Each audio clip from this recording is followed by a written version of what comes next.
going to go ahead and start right away. So, happy or unhappy, families are all mysterious. Let me ask one quick question. How's the mic? Can you hear okay? Okay, back to it. Happy or unhappy, families are all mysterious. We have only to imagine how differently we would be described and will be after our deaths by each of the family members who believe they know us. Gloria Steinem. Hello and welcome to Domestic Mysteries. I'm your moderator, Alex Kraft. I wish to immediately introduce our panelists to you. I share the stage today with Beth Lowe and Ray Chen. Nell Banier was very recently hospitalized and is unable to attend NCECA. Although she is on the mend, she simply couldn't make the flight. At her request, and with NCECA's permission, I will do my very best to deliver her story. Our panelists have kindly engaged in an open-ended and admittedly complex task of describing their personal narratives in regards to defining domestic mysteries. I will begin our panel today by briefly describing the theme and location of the exhibition, and then I will share two images and two-sentence statements from each of the other 16 artists represented in the show. It's my hope that this will give the audience further context for the upcoming exhibition.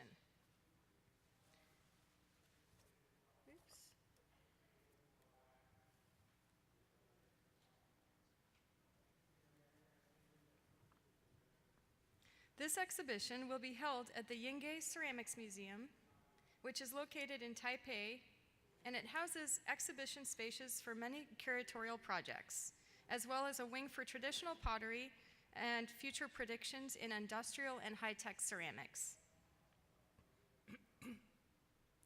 This exhibition was conceived of and organized by curator Anthony Marino. The exhibition dates are August 11th through September 24th, 2017. Family is often romanticized and sentimentalized. It is a paradox and also the most ubiquitous and private institution in the world. While details change from family to family, we all have shared domestic mysteries. Often, families have stories that are known to all, but seldom or never discussed. I will now share the images and statements from the other artists in the exhibition.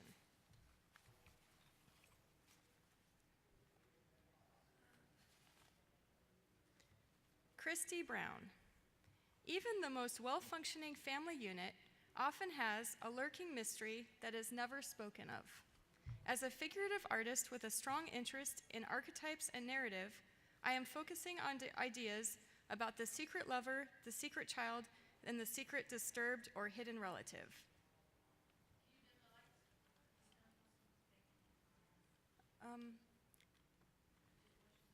Thank you.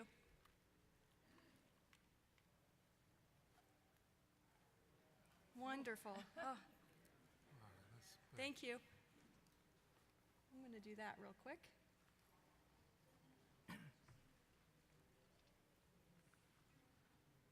Thank you. Okay, Patty Chalmers. Fragments are tangled together in an order that corresponds with the flux of how things are remembered. It is not the complete story, but that is the way of stories, describing one viewpoint and leaving so much unexplained. The narratives that materialize can provide frustration and satisfaction, as in deciphering a puzzle. My work is a reflection of family history, a layer of fancy, and a misremembered fact. Alfredo Endandre. I look forward to creating a vital body of work capable of communicating and triggering new uncertainties. It is a reflection of one's own acceptance of categories. Carol Epp. Domestic mysteries perfectly sums up my current life of questioning, guilt, challenges, and inexplicable joy as an artist raising two children. My figurative work has become a dialogue about growth, beauty, protection, and the human condition, particularly in relation to my own mortality. Susanna Israel. engages the viewer in her gritty yet passionate view of humanity. Humor and struggle are always part of her message. Joe Kowalczyk. Domestic mysteries echo the type of my childhood fears, which at times wasn't based on any legitimate threat and completely inside my head. I consider the fear I hold today and how they might influence my decisions. What fears are legitimate? How did they get there? Kyunmin Lee. My work is inspired by nature and human anatomy. One of the most important themes is the human process of birth and death in relation to life cycle. And presenting artist Malcolm Mobutu Smith utilizes the role of family in finding authenticity and personal expression. Leah Nielsen. I see my ceramic universe as still pictures where we enter just as something is about to happen, where emotions and atmospheres are fixed. I like to explore a naive and immediate expression, looking into something that's lurking underneath. Tiffany Schmierer. Childhood practices at home of avidly collecting, assembling, sewing, and making collages have worked their way into my ceramic sculptural and aesthetic. My artistic practice of piecing together observations and my surroundings. I intuitively construct and combine fragments of my experiences to reinterpret my environment.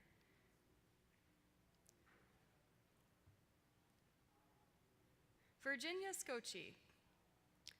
I have borrowed fragments of personal objects that have been passed on to me from family members. Usually, these are things that have only sentimental value. An old pipe of my father's, a funnel from my mother's kitchen. These hold visual intrigue and also a connection to memory.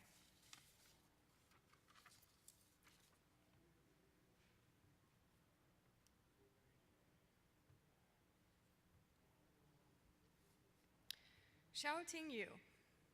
Through constant reflection and awareness about the egos and the battle of the mind, together with I am here, here I am, these act as a double reminder to our conscious by revealing the collective anxiety of this generation and contemplating the stillness in every present moment.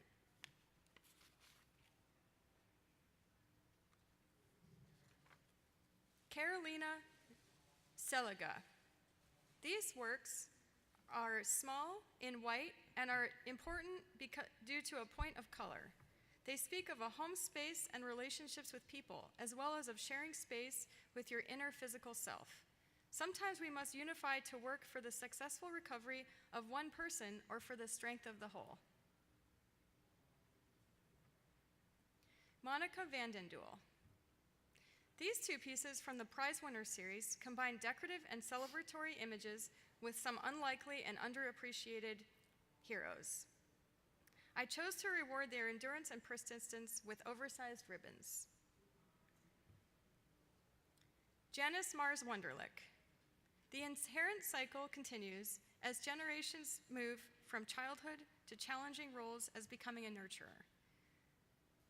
This piece speaks to the parallels between sacred architecture and the female form, and to the many complexities and dualities of nature and building family relationships.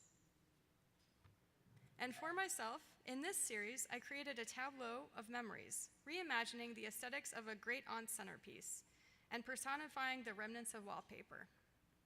I want the sensory reflection of a past moment to surmount each detail and erode the specific meaning. And now, our panelists will speak on the topic of domestic mysteries. I'd like to introduce Chen. He is the director of the Fine Art Department and professor at the New England Institute of Education. His ceramic works have been exhibited both nationally and internationally with numerous reviews and publications. He has been invited to participate in exhibitions and has traveled to over 26 countries. He is a member of IAC, International Academy of Ceramics. I welcome Ray. Thank you so much.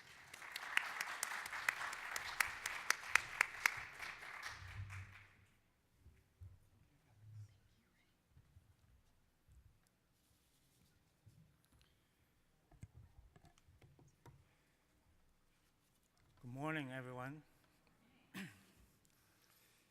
Yeah, I wish you enjoying the conference and enjoying the city of Portland. Especially, I want to thank you, everybody, to joining this panel this morning. Today, I would like to share my ongoing artistic process of re-examining and studying advanced contexts. This process includes the consideration of conceptual and contemporary artistic trends, material and the new ways to reshape my physical expressions and the ways to define modernism and elevate its visual language in the realm of domestic mysteries. First, I will share my personal intellectual process and the concepts with limited reference for a few minutes, and then I will continue with the main body of my talk. I wish everybody is relaxed and enjoy.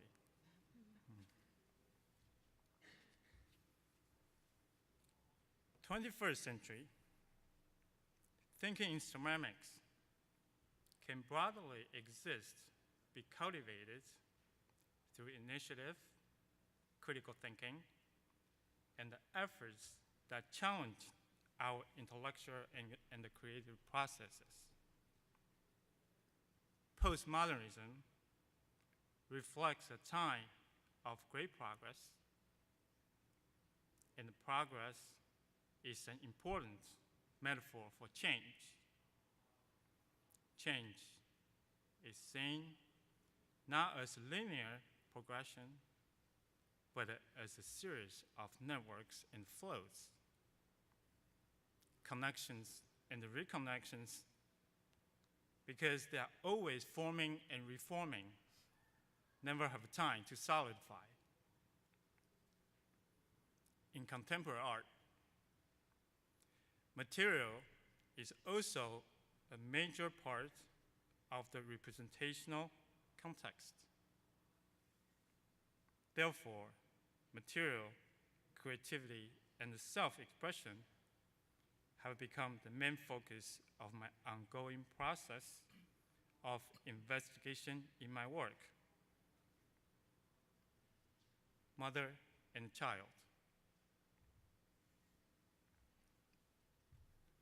Its intricate forms bring forward an inspirational, explorative, and intellectual effort to stress deep human emotions. Clay, as a material, has the boundless power to cross time, connect history, and challenge the intellectual process.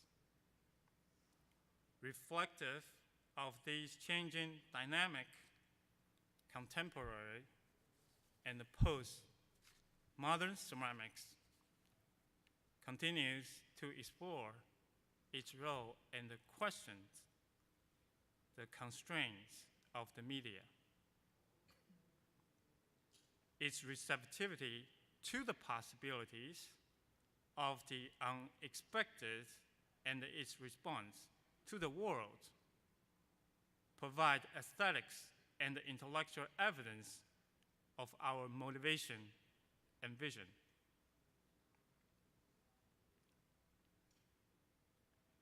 To be capable is to open the restless mind to many wonders. We often discuss and challenge our limitations and the objectives. We examine viewpoints, place in time, changes, and improvements as an opportunity to reach the broadest and the most positive definition of visual expression and quality. We overturn mollify, and question our way of seeing and comprehending the context of the visible and the invisible connections that symbolize visual language. We also expose the symbolic, philosophic vision and the aesthetic force of our images as we push the artistic tradition far into the future with possibilities and potential.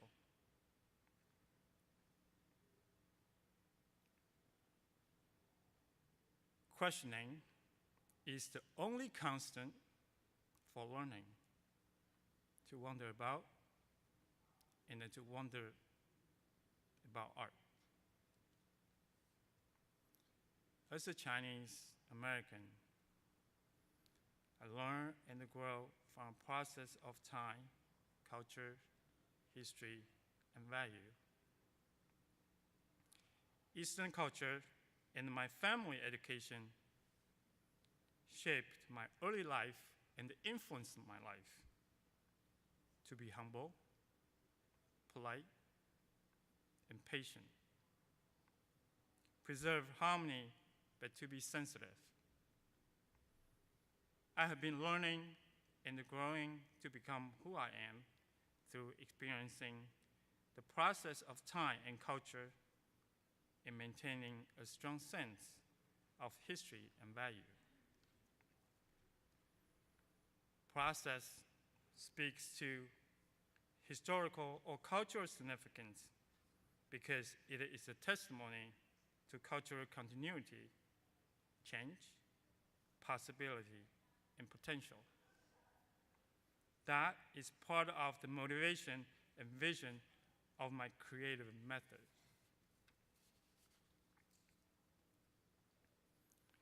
Henry Moore says, "Sculpture for me must have a life in it.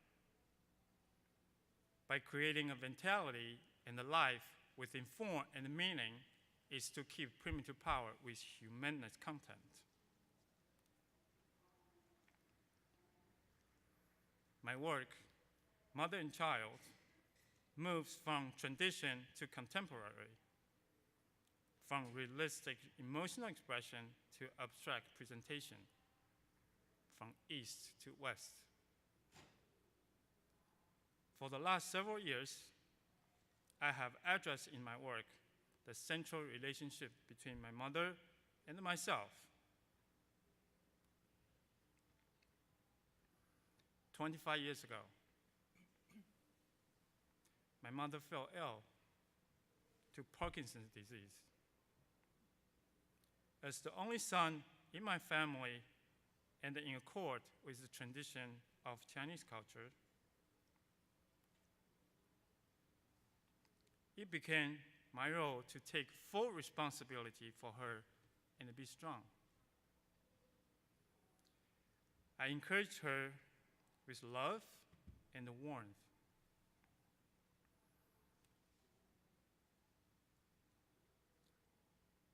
I kissed her and I told her that I love her very much. May 7th, 2003, a day before Mother's Day, my mother peacefully departed this world. After the years of her challenges with Parkinson's disease, her love has been around as always, and she has more to offer. The bond is strong and deeply connected to my work of the Mother and Child series.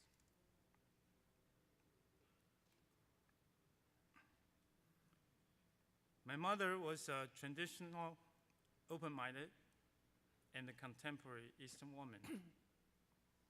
She spent her whole life taking care of her children and family.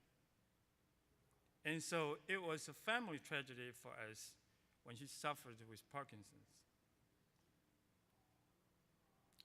The impact of this on me was tremendous, and my work has become an emotional expression of my relationship with my mother.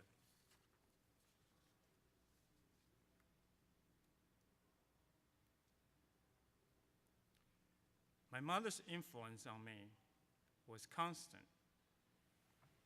Her career as opera singer and later Ikebana flower arrangement teacher gave depth to my music understanding as well as introduction to the arts.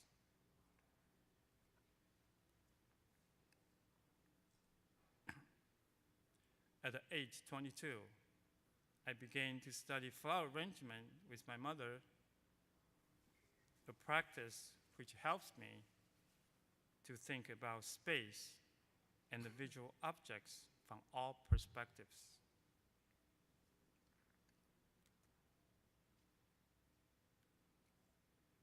Mother and child is connection between my mother and me over space, time, and distance.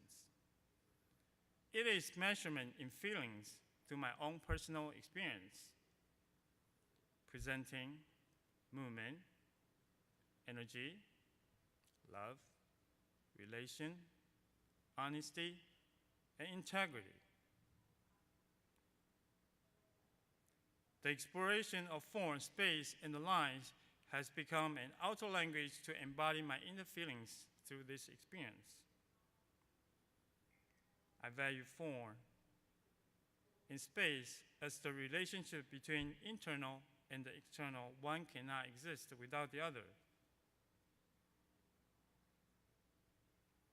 Form and space distinguish interpersonal relationships.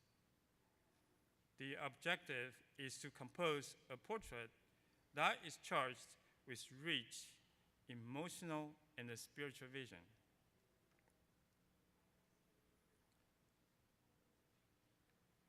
The energy comes from the point where the pieces touch.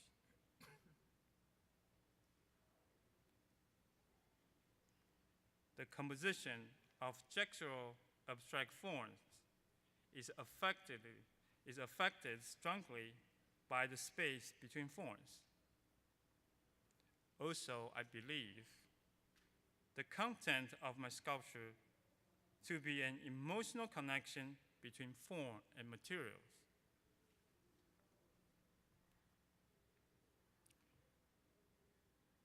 It also expresses cross the boundaries between Eastern and Western culture and aesthetics, as well as the physical distance between my mother and myself. I always tell my students to create experiences and to work with challenges, to remain true to oneself. Any honest mark is potential, and so as always be positive. From the domestic mystery point of view to contemporary eyewitness, the material and the conception are the product of our own interpretation. Meaning is the result of understanding. The message is not only present in images, but also reflects the truthfulness of our own experience. The consistent characteristics of love purify the power of life, and my personal approach to engage relationships and connects with sensibility and understanding. Mother and child provides me with a source of inspiration to investigate sculpture form and my mother's life. Clay and fire transcend the value of humility and express the texture of emotions. Mother and child is a timeless statement of maternal love. In conclusion, I believe that ceramics and his ability to express content and the context characterizes every reason to extend the ceramics role in the world, providing new avenues of critical thinking, initiative, cultural significance, and the technological innovations. I explore clay instinctively and am motivated by its inviting and the responsive sensory quality. Metamorphosis, a kind of trial, is the beginning of rebirth that allows me to move fruitfully across material to clay and its methods to reach my deepest touch of my Mother and Child series. It gives me a new understanding about ceramics materials. It also challenges my boundaries, creative experience and expression, material applications, skill, and the connections with the rich history of ceramics and the artistic movements. It provides a new vitality within the broader body of ceramics art and time, paramount as the future begins. Thank you very much.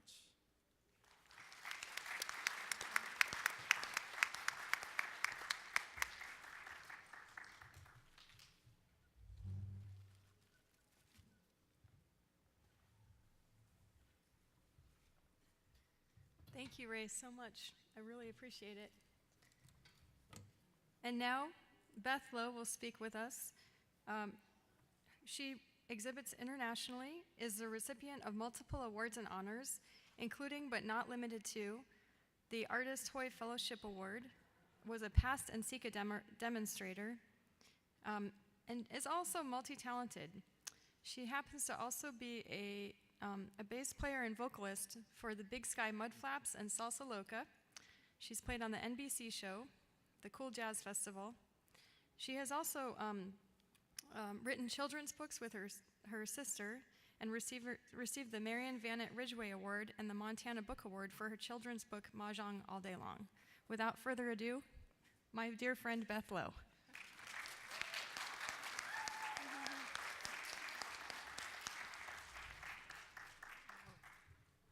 Oh, thank you, Alex. Thanks, Ray. Ray did a beautiful job. His work is incredible.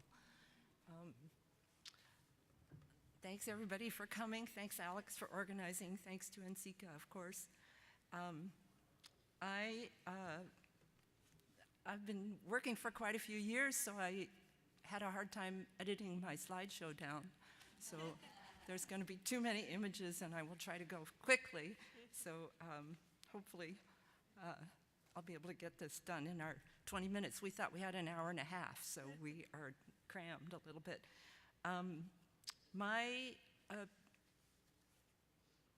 The slides will not necessarily be in chronological order, but they are going to be sort of thematically organized in terms of different ways that family has been important to my work. But I've always been kind of narratively oriented as opposed to formal, which is wonderful to appreciate Ray's work in that way. But I also feel like all work has an aspect of autobiography to it, so my particular version of that is a little bit more literal. So I used to work more non-objectively, but let's see. Here we go.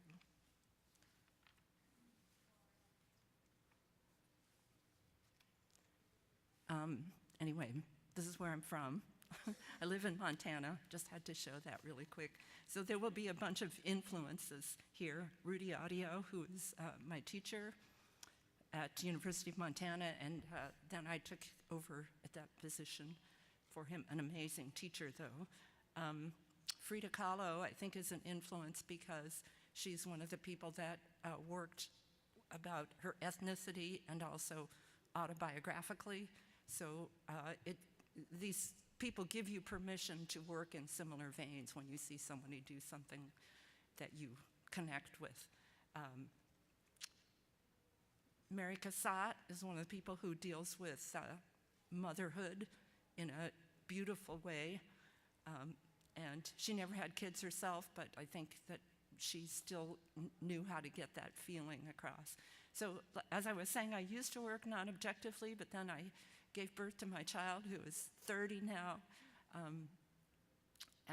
So 30 years ago, I realized I don't have as much time as I thought I had. So during nap time, I would draw because it was a lot easier to get something done in a few hours. I used to work on the kitchen table a lot.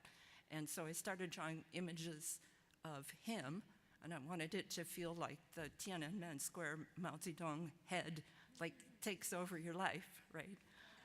So this is Thai, a couple years ago, backpacking, and my husband David and I were very concerned with family. It all turned into sort of very much of an issue of how to raise a child, and we looked. I was very influenced by a lot of Chinese art, but these socialist realist posters where it showed the kids doing things that are almost inhumanly perfect.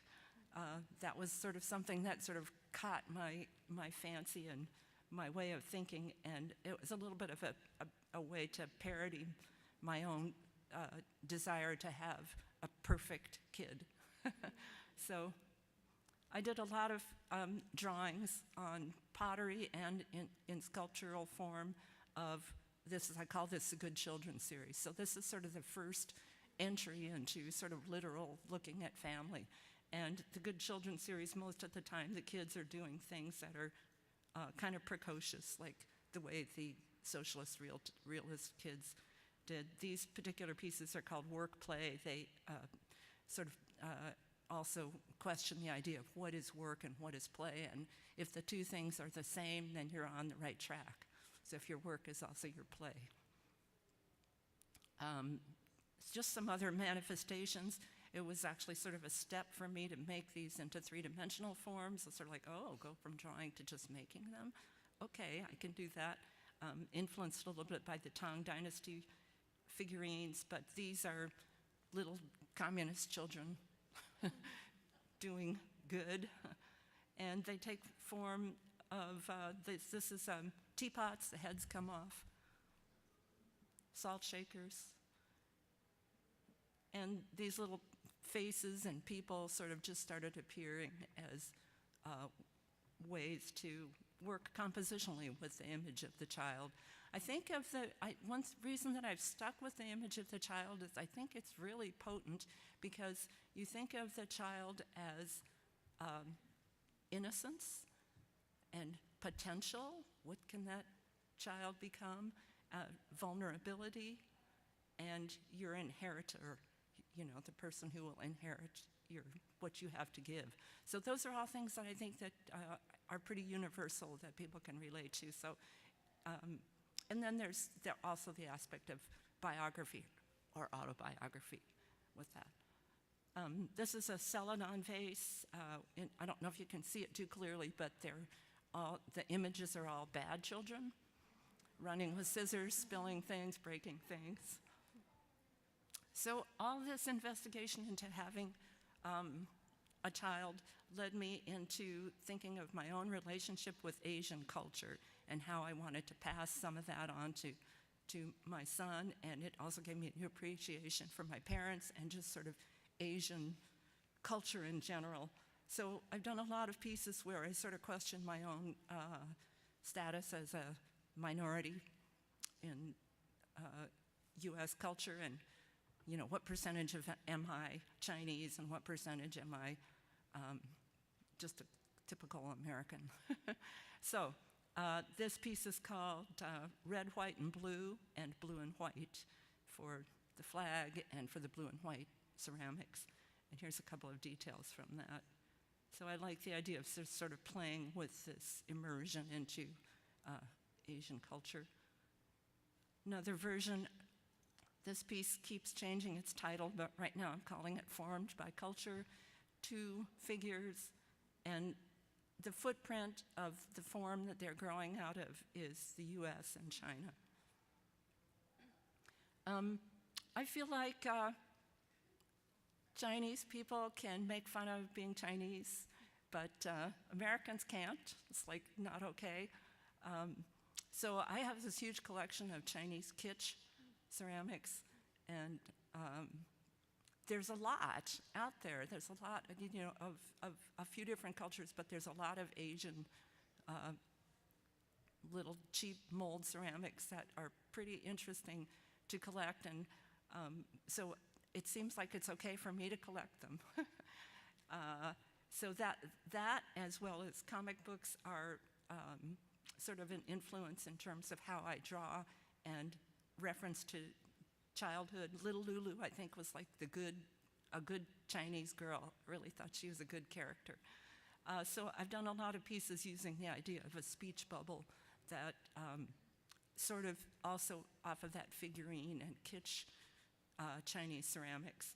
This piece is called Made in the USA.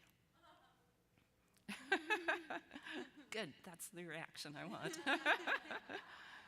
This piece is called All Look Same. There's a website called alllooksame.com where you can try and identify, is this person Korean, Filipino, and I got like 15% right. But there's 4 different ways of saying the word same. This piece says, the calligraphy says, I am an American. It's called Cultural Immersion, and this little yellow person is slowly being eaten up by the red, white, and blue. This piece is called More. It's just about overpopulation in China. This piece is called East to West, or Westernization, but my mom says that's not right. Sometimes I use Google Translate, and it's not always accurate. But anyway, so. Oh, by the way, the last person had a gun. So the first little character had the Mao book, and then the middle one, actually the dollar bill broke off, but she had a dollar bill, and then the last one has a gun. So that's what happens when you Westernize, right? I got very interested in lots of things that have to do with Chinese culture. Calligraphy is something that I think is really interesting. This is a piece by Xu Bing, who does a lot of stuff with fake calligraphy. These are not real characters, but he makes up words and things that look like characters, and he has an installation with a whole room full of texts written in this fake calligraphy. But calligraphy is, it's like a really important part of Chinese culture. It's a discipline, it's aesthetic, it's formal, it's philosophical. And when we were kids, we had to do Chinese lessons, and we had to do calligraphy practice, my sister and I. So this is a piece made out of slip-cast bamboo from my sister Jeannie's garden, and so I made it into characters that say family. Jia Ting means family, and on the surface of them is written, carved in little sayings that we learned as kids, like brush your teeth every day, don't hit people, honor your parents, go to school, don't run with scissors, yeah. And so, and then another important thing, 2 more things that we did as kids were origami and the game of mahjong. So I've done a lot of pieces that use those kind of forms in them. These pieces, I've done a few pieces with these origami forms, and these were, like I said, it's not chronological, so these were done a long time ago. And these were done close to the time that my dad died, and I think that these are sort of honoring the memory of him. This is called Still Life with Winds. I just show this Buddha because when my father did die in 1991, I did a series of sheetrock drawings that used the hand, and I think the hand is it's a symbol of identity, vulnerability, that like stigmata, that place in the middle of your hand, the way that feels. There are images, there's calligraphy on there. They said mother, father, brother, sister on the fingernails. It's also a salute and a farewell. And these are big, so this is big sheetrock, which is sort of a ceramic-y kind of material. It's plasterboard. You can take away the surface, you can pound into it. I like hardware, so there's a lot of hardware on there. And I think that I'm including these slides because these sort of, well, for two reasons. One is because it's about my father, and the other is because it introduces a little bit of sort of the life and death thread of family too, which I'll talk about in a minute. I did also a series of sort of pieces that were very specifically about my parents. So again, moving from having a child to thinking about, oh, my parents went through this too. They raised me. They did raised my sister and I did a really good job. So my mother especially has an incredible family. And so we've been to China 4 times, and my mother's family, when we went, the first time we went and had dinner, there was like 65 relatives there who came to dinner. And they're really amazing people. They're really welcoming. And this is a recent, or this is, I forget which year this is, 2005, I think, dinner party. And you have to take pictures of everybody in all the different combinations. So the younger generation with the older generation, all the women, all the year of the horse, all the year of the cow, all these different pictures. So this is like before dinner, and this is after dinner. And I love the way the generations get along and interact. You know, they're totally comfortable. It's a wonderful, relaxed culture, at least in our particular family. So when we went, we looked at their photo albums, and I did a series of pieces that are honoring their images from their photo albums. And they all have a little bit of this sort of formal photograph picture taken, and I wanted them to feel a little bit like historic markers by the roadside. So this piece is called The Wedding Portrait, and it shows my cousin and her husband who were married during the Cultural Revolution, when the only thing you can do for ceremony was to exchange their Mao buttons. So that's the history of that. This is called the Ladies of Bombay, and it's about the time that my mom and my mom's sister came to the United States. Took them 3 months in Bombay, going down to the dock every day to try to get a boat during the war. So it says 1945 on the side. So this is my mom, and she is a self-taught Chinese painter. And so another sort of jump into the way I work with family is collaborations. So she and I've had a couple art shows together, and we've done some work where we work on the same pieces together, and I'll paint the piece and leave her areas to work on, and she'll fill in. Excuse me. Here's a ping pong piece where she's done some of the painting on the, and it's really wonderful to work together in the studio. She's 97, and she's been staying part of the year with me, and we have studio time. And she's pretty frail right now. She can't do much. I have to help her with a lot, but it's a real joy for her, so it's really fun. So my other collaborator is Jeannie Lowe, who is sitting in the audience. And she is the author of our children's books that we've done together. And that's been really fun, and the subject matter is always our family history, and Jeannie's a wonderful center of the family. So we did this book mahjong all day long. Here's an image from it. And the picture of the dad is very much, that's what Daddy Low looks like. And he's got these iconic glasses. And our second book is Auntie Young's Great Soybean Picnic, which celebrates my mom's sister, Auntie Young, and her daughter, Vivian, is sitting in the audience. And her mom was an amazing person because in the Midwest, she started the most enormous Chinese potluck for the immigrant Chinese who missed their families and didn't have a way to get together. So they discovered that there were soybeans in Illinois, and they rented a farmer's field and harvested like a month before they normally would harvest soybeans in the Midwest. And then we would just boil up pots and pots of soybeans, and it would be a big potluck. So this is an image from the book. Just a little detour into Jingdezhen.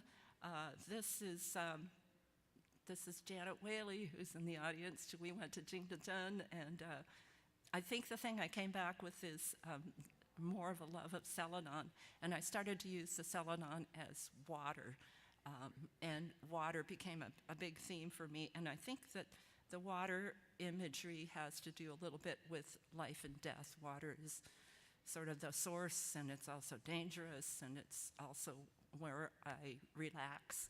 Like, I love to swim in water. So I've used it in a lot of different ways, but always with the Celadon to represent the water.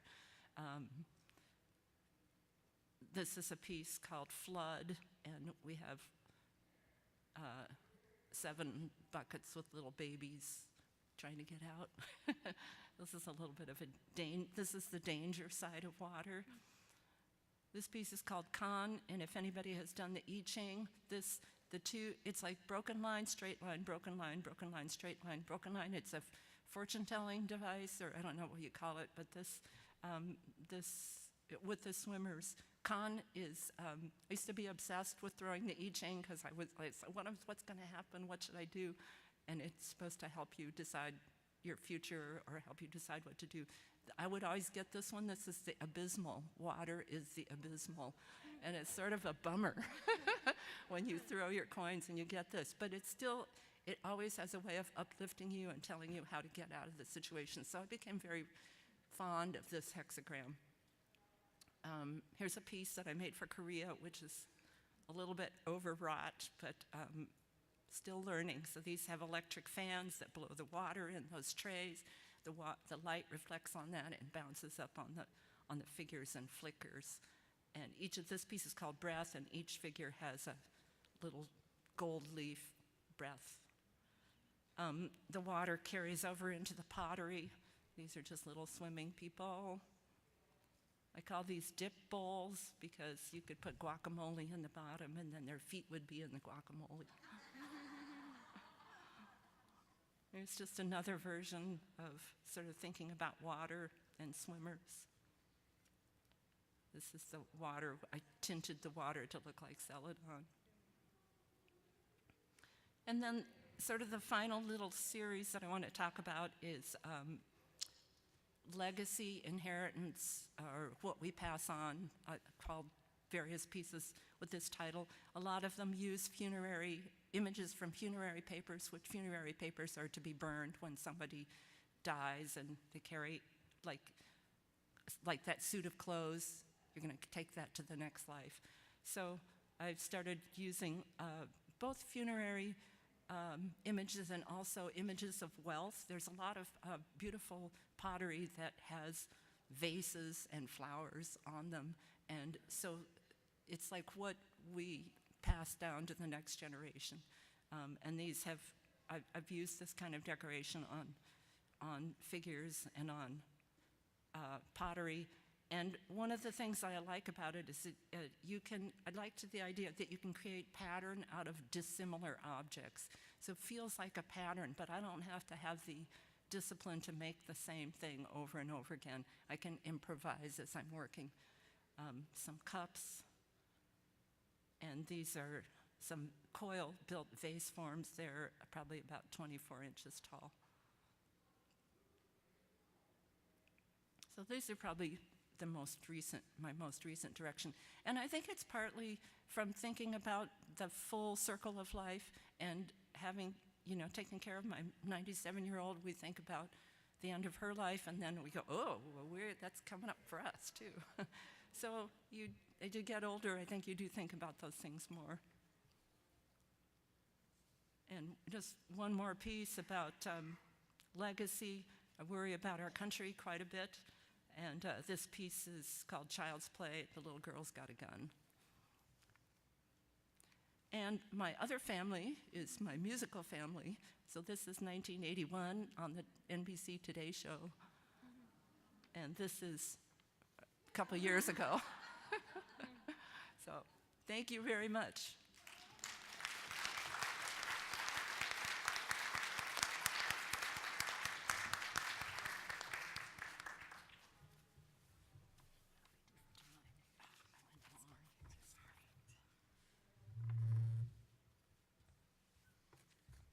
Thank you so much, Beth.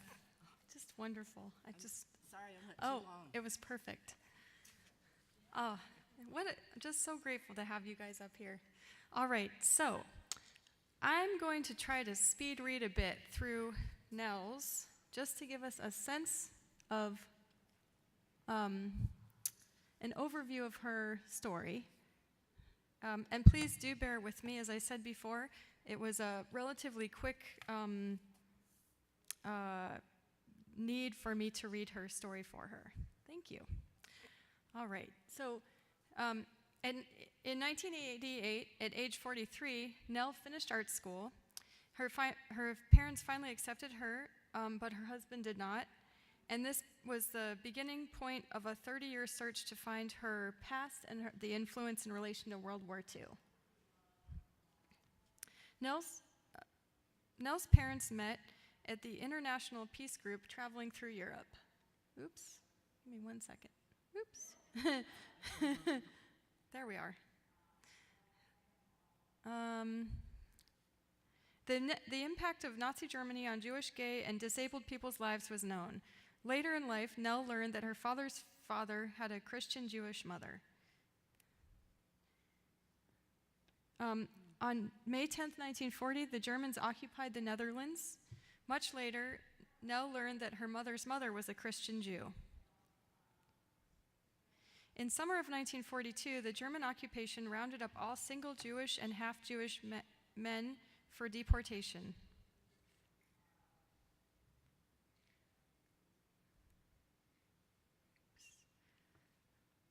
The Jewish family of Nell's father had converted to Christianity in 1850, and her mother's most likely during the interbellum. To avoid deportation, her parents married in a church. Her aunt and her husband are absent in the image, as they were in the Nazi party.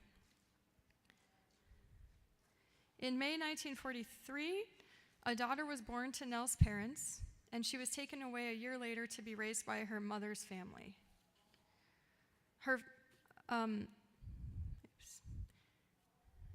In 1945, Nell was born during the hunger winter to an underfed mother.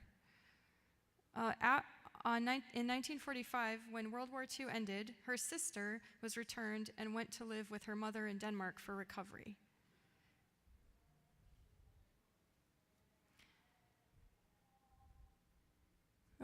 Oops, sorry about that. This is an image of Nell with her grandmother, and this is during her first year of life. In 1920, we see a painting by her grandfather, a well-known artist.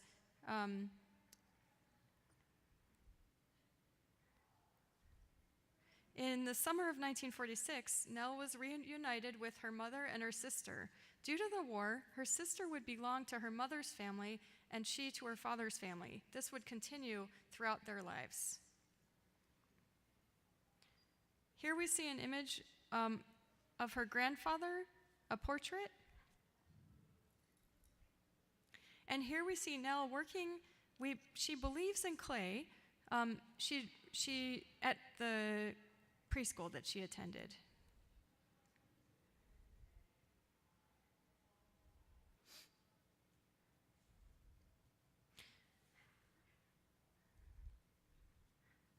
Her father was part of the Marshall Plan, and also in the image here, we see her parents in the second row. Her mother was a feminist and started the Meals on Wheels program. This is an image of Nell at age 10, portrayed by her grandfather, one of the final images he would paint after World War II. At home with her mother's family, Nell was considered unruly, disobedient, dirty, a runaway, left-handed, you name it. And yet, she continued to look after her mother and her sister as her mother became a bit ill. She also would always run towards the edges of town to play with mud. Oops. In 1961, at the age of 16, Nell was actually thrown out of high school. This was a wake-up call for her mother. She married in 1967 at the age of 22 and realized quickly that she was in fact not free, but by law became the property of her husband. She wished dearly to go to art school, but alas, at that time this could not happen. In 1982, at 36 years old, 20 years behind schedule, with children moving into high school, she finally made it to art school.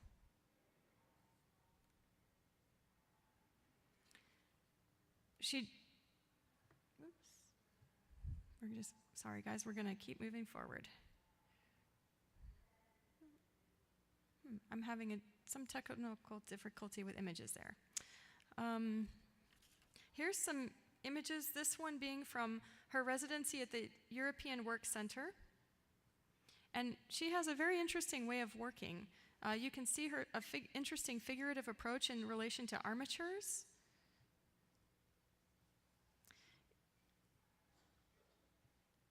And in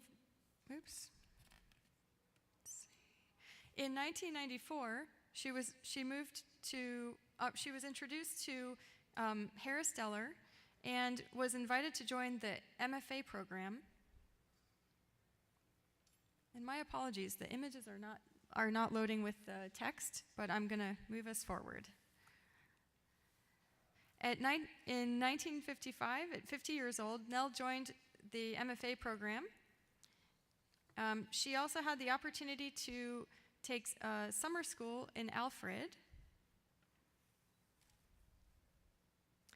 I'm so sorry, guys. I feel like we're not getting the full picture without the images. This one is... Oh, okay. I think we're going to have to end. We are at 10 o'clock. Thank you all so much.